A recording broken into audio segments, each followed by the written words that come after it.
Hey everyone, it's Nelson Miller here with PA Creative, and in this week's tutorial I'm going to show you how to have an image module full height that will automatically fill a column, and it will automatically resize depending on what kind of content is in the other column.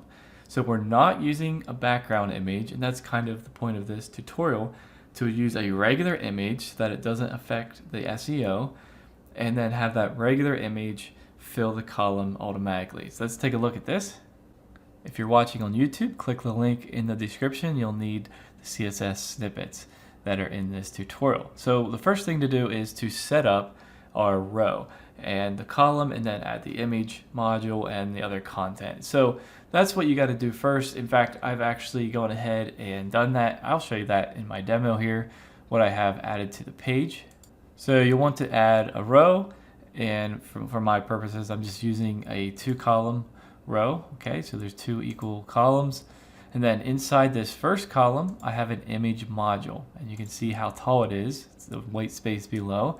Over here, I've just added a bunch of placeholder text in a text module. And then one final thing, just for the sake of the tutorial so that you can see it very clearly, I've added this pink line around the column. All right, so inside the column, I've added this as a border just so you can see it for the tutorial. Okay, so here we go. That's the first step. So you'll kind of want to have something similar to that set up before you get started with the rest of the tutorial. You know what? I may have missed something. Go into the row settings to the design tab and make sure equalize column height is turned on. I believe I missed that in the first step in your setup. Otherwise, it doesn't work. I mean, the whole tutorial doesn't work. But turn on this equalize column heights in the row. Sorry, I missed that. Now, the second step, we're just adding a CSS class to the image module. This is because in our CSS, we're targeting the CSS class, and we would not want to just target all images on the site because that would be chaotic. Instead, we are using this custom class so that it only affects the one that we want. So first step, like I said, is adding this class to the module. So you can copy it right here. It's PA full height image column. That's what we're calling the class. So over in my demo, I'll show you how that works. Go into the image, open the settings, go to the advanced tab. Right here in the top, CSS ID and classes, paste it right there. And now that's what we need. That's targeting this image only. And like I said, we want this image to fill this up. If this text would get shorter or taller, we want this image to also get shorter or taller.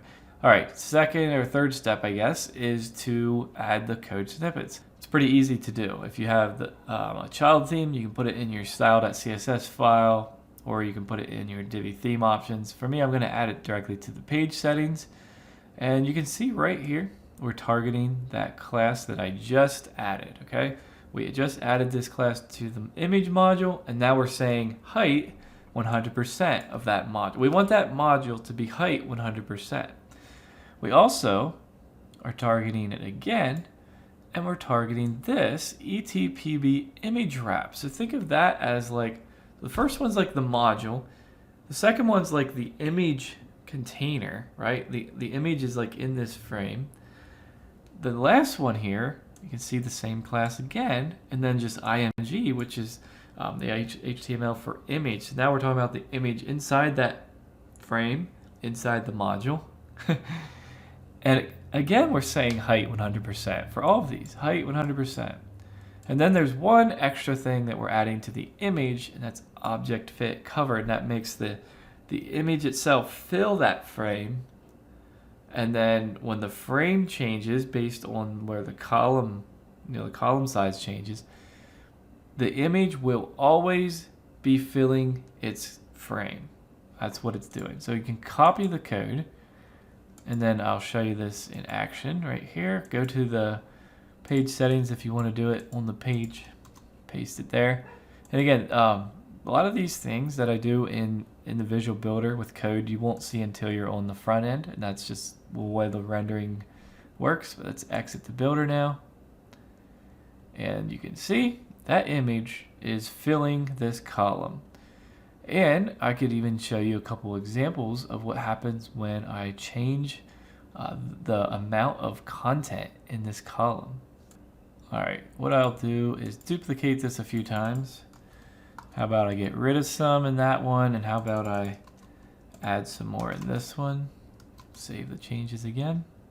All right, see how we made this first one shorter than the last example, and the image conforms to its frame. Again, the image conforms to its frame. Look at that. Now it's even taller. But the image itself is not like, there's no white space below it anymore. And that's exactly what you wanted. So this tutorial answers people who have asked this question on Facebook, and a lot of the Facebook groups. I've seen this question over the years. There hasn't really been a good answer for it, but it's pretty simple how to do this. And again, this is instead of using the background of the column. Sure, you could have an image in the background of the column and then add like a divider or some module that's, divider module would work with zero height to the divider, and then add a bunch of margin and padding or something. But that won't ever be the same effect, because a lot of times your image has SEO value, like the alt text and just in general, okay?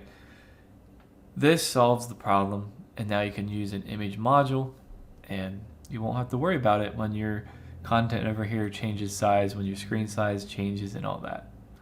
All right, I hope you've enjoyed that tutorial. We do it every week, so you should subscribe, because you'll get a tutorial that's creative and clever, or does some kind of hack or extra functionality in Divi every single week.